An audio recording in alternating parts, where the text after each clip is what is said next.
Whispers of Yamabiko, The Discipline of Still Waters, by Katib Nuri Alim Shonar.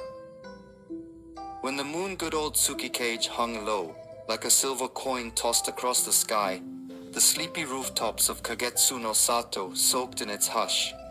Tucked deep in the indigo folds of Mount Shishikami, where plum blossoms had the nerve to bloom out of season, and rivers hummed songs older than memory, whispers told of Yamabiko, the mountain's echo spirit, who bounced back not just sound, but your true nature.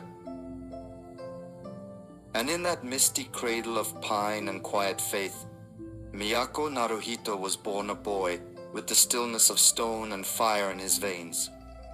He came from the long shadow of black samurai who sailed across sea and fate, not for conquest, but for purpose. His grandmother, the straight-talking, tea-sipping storyteller, Oba Nyoka, liked to say, "We weren't dropped into this land to take, we were stirred in like miso. We brought the soul umami." At first, the village folks weren't sure what to do with the Naruhito clan. Their skin was like roasted chestnuts, and their laughter didn't quite match the local pitch. But people started noticing. These outsiders knew how to bow deeper than most, how to walk like they were listening to the ground, and how to stay silent without being uncomfortable. That kind of presence speaks louder than any scroll. Most kids were out swatting at air with toy swords. Miyako? He sat under the willow of silence, barely blinking, like he was trying to hear the earth breathe. Right beside him was an old stone etched with a saying he couldn't quite grasp as a kid, but would later carry in his bones. Kiritsu to Shizukesa wa ken yorimo tsuyoshi. Discipline and tranquility are stronger than even the sharpest blade. Now, Master Hirotaka Seijuro, his teacher, wasn't exactly the cuddly type. He stood like a shrine statue, spoke like a thunderclap, and always smelled faintly of ink and iron. "Swordsmanship isn't just about fighting," he'd say. "It's about not needing to." Hirotaka didn't just train him in the katana. He handed him a pair of nunchaku one morning with a grin and said, "These'll teach you quicker, especially when you hit yourself, which you will." Every lesson, no matter how bruised Miyako felt, ended with the same line, carved into his memory like calligraphy. "Nana korobi yaoki, fall 7 times, get up 8. Miyako once grumbled, "Well, what if I fall 10? Hirotaka raised an eyebrow and deadpanned, "Then get up 11, unless you've decided to be a radish." The days rolled by, and Miyako learned the samurai customs like second breath. Always bow before entering a room, keep your blade clean, not just for the fight but as a sign of mental clarity, and never draw steel without reason. The sword wasn't for ego, it was a responsibility. As they'd say back then, "Ren wo bakazu ni shentsukoso, jen no ushida onari, ha onukazu ni katsukoso, shin no bushido nari." To win without drawing your blade, now that's true bushido. Tea ceremonies weren't just about sipping hot water. They were lessons in patience and attention, how to notice steam, how to honor silence. Even folding his hakama became a ritual in mindfulness. Everything mattered, nothing was rushed. But peace, like good mochi, never lasts long. When autumn came, the leaves dropped like forgotten promises, and something shifted. Yamabiko, that playful echo, vanished. No sounds came back from the cliffs, no giggles in the wind. Hunters whispered about hearing their own thoughts scream. Then came the Kuronami clan, once noble, now rotten. Led by Takaru no Gaku, a man who traded Bushido for bluster. He was after the mirror blossom, a blade said to carry the breath of Yamabiko. Sounded like marketing to Miyako, but Gaku wasn't the type to care about accuracy. Elders huddled in quiet panic.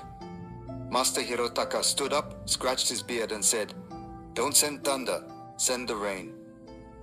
That rain was Miyako. He walked the spirit path, barefoot, fasting, and a little cranky. On the fourth night, the silence broke like a bowl dropped in a shrine. "Do you seek glory or peace?" a voice whispered, clear as morning frost. Miyako bowed. "Peace," he answered. "But if glory wants to tag along, who am I to be rude?"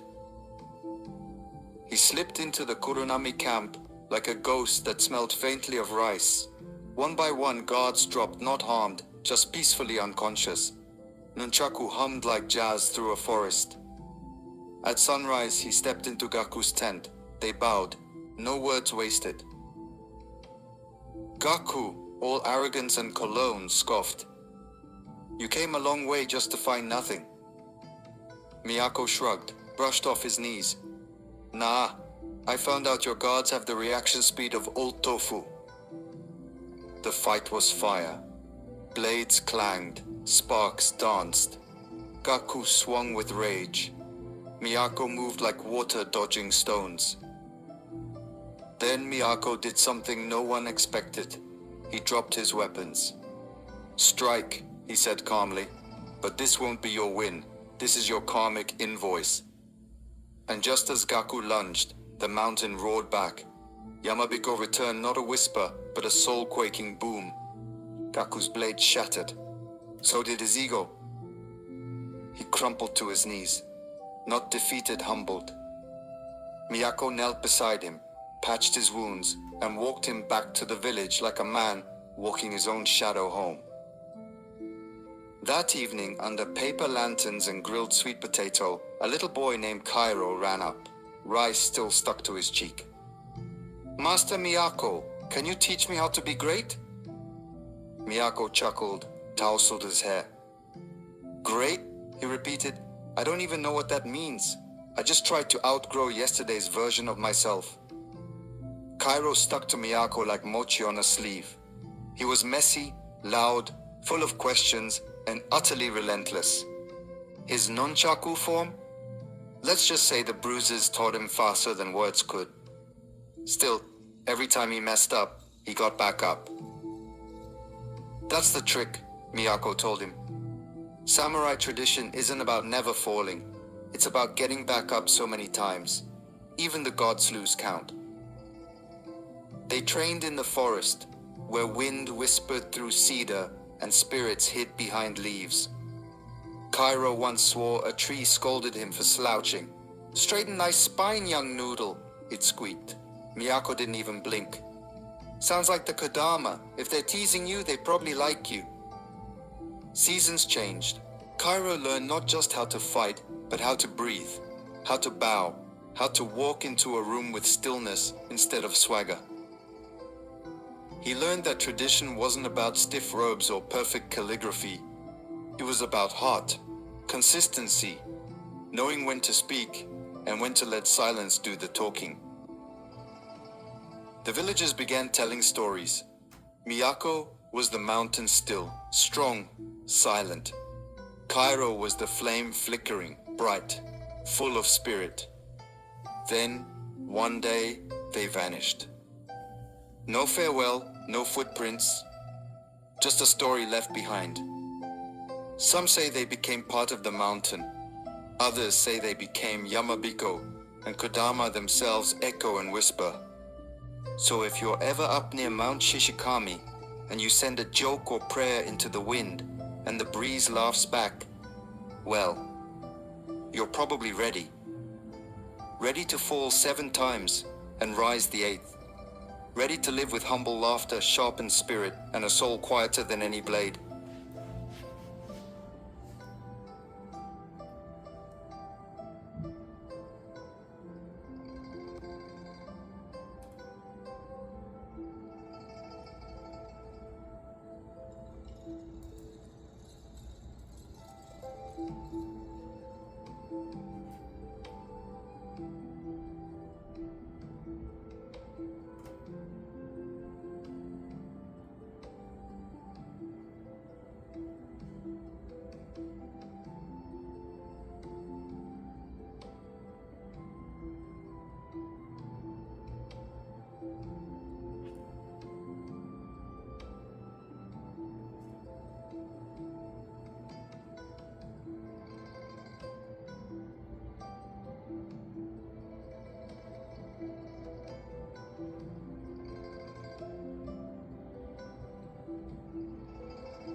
Author's Note by Kateb Nuri Alim Shunar. This reflection was born from my deep reverence for the quiet power of tradition, the resilience of spirit, and the beauty of cultures that echo across oceans and bloodlines. In crafting the story of Miyako Naruhito and young Kairo, I wanted to weave something that honored not only the discipline and philosophy of the samurai, but also the soulful strength, humor, and humanity of the Black experience within a cultural lens not often explored. I grew up believing that stillness could be mighty, and that wisdom didn't always shout. Sometimes it whispered, sometimes it laughed. This story, while draped in legend, is stitched together with real values: persistence, humility, mentorship, and the kind of spiritual grit that lets us fall 7 times and rise the 8th. Whispers of Yamabiko isn't just about blades or bravery. It's about the echoes we leave behind, the legacy of those who came before us, the children watching us, and the sacred dance between peace and power. May this reflection stir something in your spirit, and may you always listen for the quiet voices that guide you back to your center. With gratitude, Kateb Nuri Alim Shuna.